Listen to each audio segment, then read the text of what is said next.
Welcome back to another technical deep dive here in the debug zone.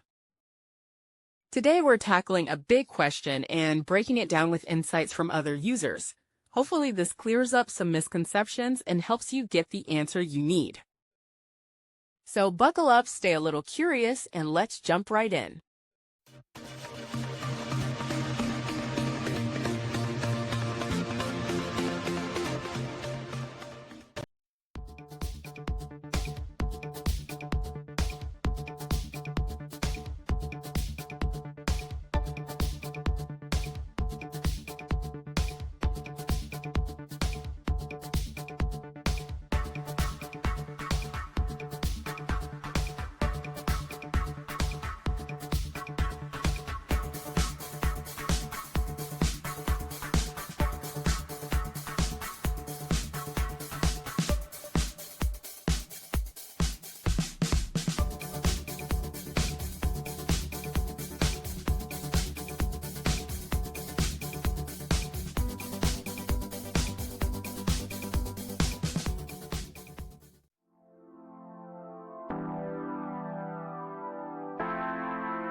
And that's a wrap. I hope you found the answer you were looking for. If you did, take a second to hit that subscribe button. It really helps out. And let me know in the comments which solution worked best for you. See you next time in the debug zone.